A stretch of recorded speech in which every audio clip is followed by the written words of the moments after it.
Ganun sunscreen talaga na to, kaya simot na simot talaga ako. Sa mga hindi marunong mag-makeup kagaya ko, sunscreen is life talaga.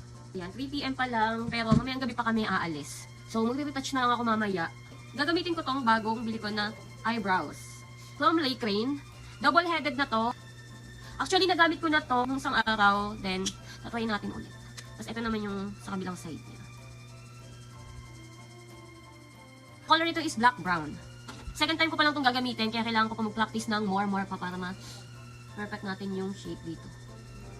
Ayan, pero mas madali siyang gamitin kaysa dun sa dati kong pang eyebrow from Sales Lady. Mahirap palang mag-eyebrows habang nagsasalita. Umaano siya. Mini. Pak! Kayang-kaya mo na siyang i-shape. More practice pa, mape-perfect na din natin to. Pinitin naman natin yung kabilang side. Pak! Ang ganda.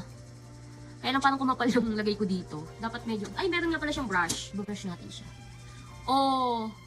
Parang na siyang natural. Ang ganda niya, mi! Lake Rain nga din pala yung ginagamit kong mascara. Naalala ko tuloy nung pa-eyelash firming ako. Ito yung gamit ko na mascara. And yung hiya ako kay ate.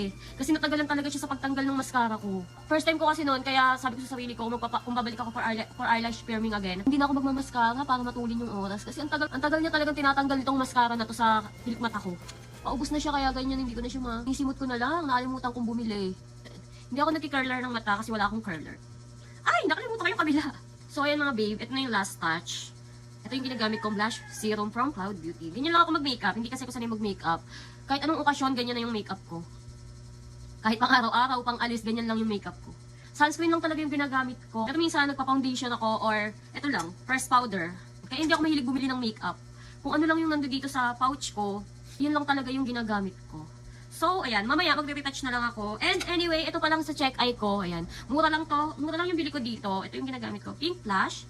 50 pesos lang yata yung bili ko dito. Kaya huwag kayong mag-expect na long-lasting siya kasi madali siya talaga matanggal. And iyon ang isa sa mga nagustuhan ko dito. Madali siya matanggal. Ay, nakita nyo namumula siya. Bago ko ma-perfect yung paglalagay ko niya, nakakailang bura pa ako. Iyon yung isa sa mga nagustuhan ko sa kanya na madali siya matanggal para madali ko siya naaayos. Ayan. So, ganyan lang ako mag-makeup. Very basic. Mag-retouch na lang ako mamaya para hindi sayang sa oras. Ay, mamaya naman, bibidyohan ko naman kung saan tayo kakain ng ramen. Finally, yung cravings ko matagal na ay matutupad na din.